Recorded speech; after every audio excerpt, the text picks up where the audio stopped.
السلام عليكم متتبعين وصفات فردوس وريان. كنتمنى تكونوا بألف خير.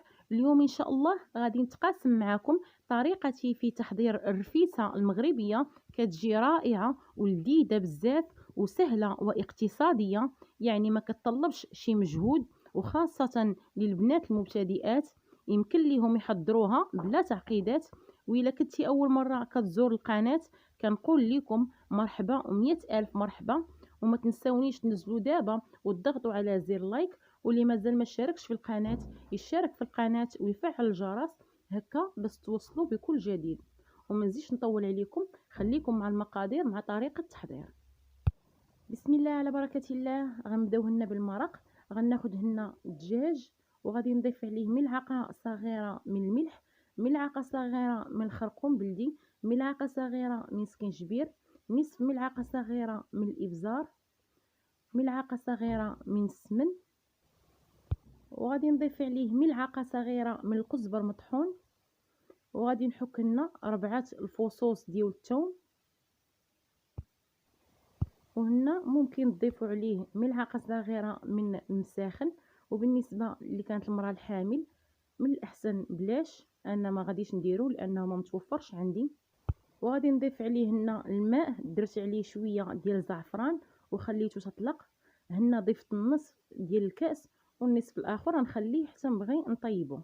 هنا ضفت عليه 2 ضمات ديال الزعفران، وغادي نضيف عليه حبه ديال البصله مشلضه، وغادي نخلط العناصر جيدا حتى تندمج لينا مع بعضياتها. وغادي نضيف عليه نصف كاس غير ممتلئ من الزيت النباتيه، وغادي نغطي عليه وغادي نخليه يرتاح على ما الدجاج يشرب ليا العطريه، وندوزو نحضروا التريت ان شاء الله. وبالنسبه للعجينه ديال التريت غادي نضيف لنا 3 زلافات ديال الدقيق الابيض، وغادي نضيف لنا 3 زلافات ديال الفينو، وكيبقى على حسب الكميه اللي بغيتو. وإلا بغيتو كميه كثيره ديال التريت ممكن تضاعفوا الدقيق، غير هو الا درتو 5 زلافات ديال الدقيق الفورص غادي ديروا 5 زلافات ديال الدقيق القمح.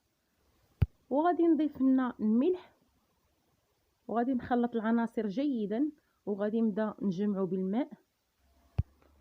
وهنا باش ما يجيكمش الفيديو طويل غادي نخليه حتى نجمع العجين، نحصل على عجينه لينه، نتلاقاو ان شاء الله.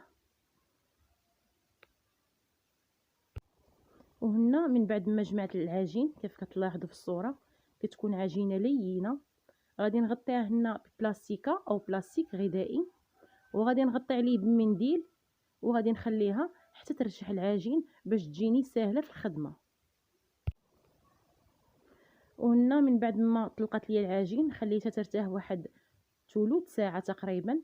غادي ناخذ هنا الصينيه وغادي ندهنها بالزيت النباتيه، وغادي ناخذ العجين وغادي نقرصو بهذه الطريقه كيف كتلاحظوا في الصوره، وغادي نشكل منها كويرات صغيره، وغادي نستمر بهذه الطريقه حتى نشكل العجين كلها اللي عندي نشكلها كويرات.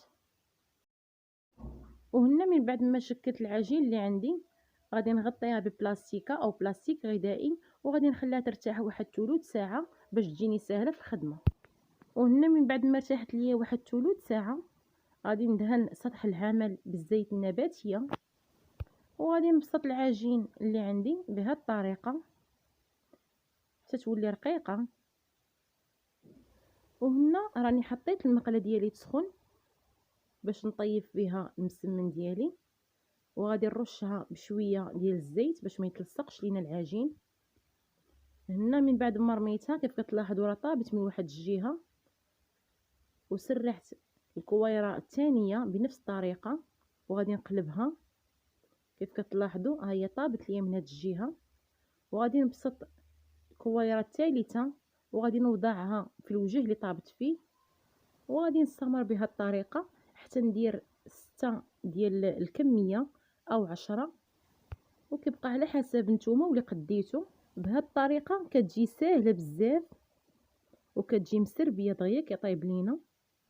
وهنا من بعد ما طيبت الكميه ديال المسمن كامله اللي عندي غادي ناخذ هنا المسمنه وغادي نقسمها الى نصفين، وغادي نلفها بهذه الطريقه كيف كتلاحظوا باش ما تجيناش تقطيعه طويله. غادي نقطعها بهذه الطريقه كيف كتلاحظوا، ما نقطعهاش رقيقه وما نقطعهاش غليظه، تكون بين وبين. وغنستمر بهذه الطريقه حتى نكمل الكميه اللي عندي.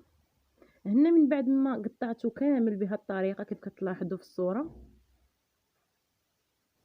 ودابا غادي ندوزو نعسلو البصله. غادي ناخذ هنا 3 الحبات كبار ديال البصله وغادي نقطعهم بهذه الطريقه كيف كتلاحظوا في الصوره. وهنا البصله ضروري خصني نقطعها رقيقه، وغادي نضيف عليها ملعقه صغيره من الملح، وغادي نضيف عليه هنا نصف ملعقه من سكنجبير، نصف ملعقه من الابزار، نصف ملعقه من الخرقوم بلدي،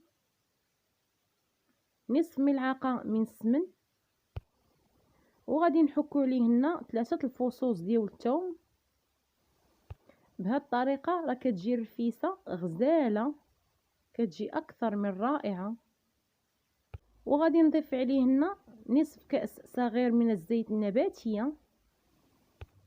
وهنا كيف كتلاحظوا الإقامة خليتها فوق البصله، وغادي نحط طنجره فوق النار اللي ضروري خصها تكون النار مهيله حتى تدبال لينا البصله.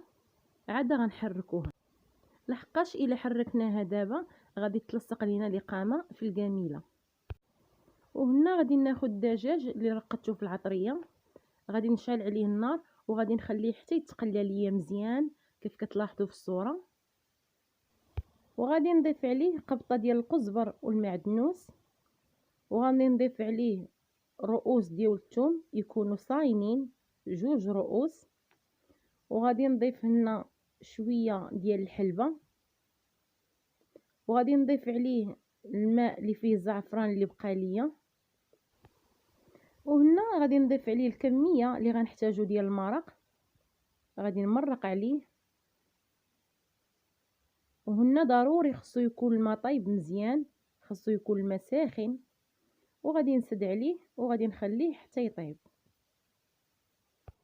وهنا غادي ندوزو نشوفوا البصل كيف كتلاحظوا من بعد ما دبالت لينا. غادي نخلطوا العناصر جيدا، وغادي نضيف عليه هنا نصف ملعقه من القرفه مطحونه، وغادي نحرك العناصر جيدا وغادي نخليه حتى تعسل لينا. وكيف قلت لكم على نار تكون مهيله باش ما يتحرقش لينا. هنا غادي ناخذ الكميه اللي غنحتاج ديال العدس، وغادي نضيف عليه الماء وشويه ديال الملح وغادي نخلوه يتسلق. وهنا من بعد ما العدس طاب ليا نصف طيبه كيف كتلاحظوا في الصوره، غادي ناخذ ملعقه كبيره او مغرفه كبيره ديال المرق ديال الدجاج وغادي نصبوا عليه باش يكمل الطياب في داك المرق اللي ضفت ليه. وهنا من بعد ما طاب لينا المرق وطابت لينا البصله تعسلت لينا وطاب لينا العدس، غندوزو المرحله الاخيره. غناخذوا التريش اللي قطعناه وغادي نخلوه يفور في الكسكاس حتى يفور، وغادي نصبوه في طبق التقديم كيف كتلاحظوا في الصوره. وهنا غادي نبدا نسقي فيها كيف كتلاحظوا، راه المرق كيجي رائع، كيجي لذيذ بزاف، كيجي خاتر وكيجي لذيذ واعر، كيجي اكثر من رائع. انا متاكده الا جربتوها غتوليو مدمنين عليها. هنا كيف كتلاحظوا من بعد ما طاب ليا العدس حتى هو راه كيجي فيه واحد المذاق رائع. هنا غادي نزين الطبق بهذه الطريقه، كيبقى لكم نتوما الاختيار، كل يزينوا بالطريقه اللي بغى. وهنا كيف كتلاحظوا من بعد ما طابت لينا البصله كيف كتجي معلكه وكتجي خطيره، كتجي لذيذه. وهنا راني سلقت البيض وقسمته الى نصفين وغنزين به الوجه ديال الطبق. ممكن تزينوا حتى بالبيض ديال السمان حتى هو كيجي رائع في التزيين. وكيف كتلاحظوا هذا هو الشكل النهائي ديال الطبق ديالنا من بعد ما انتهينا من التزيين ديالها. وكيبقى لكم الاختيار في طريقه التزيين. وبالنسبه لهاد الرفيسه راه كتجي غزاله وكتجي لذيذه بزاف، وكنتمنى تنال الاعجاب ديالكم وتجربوها، راه كتجي روعه بزاف وسهله في التحضير وكيف العاده الى عجبكم فيديو اليوم ما تنسوش دابا وتنزلوا وتضغطوا على زر لايك، واللي مازال ما اشتركش يشترك في القناه ويفعل الجرس هكا باش توصلوا بكل جديد.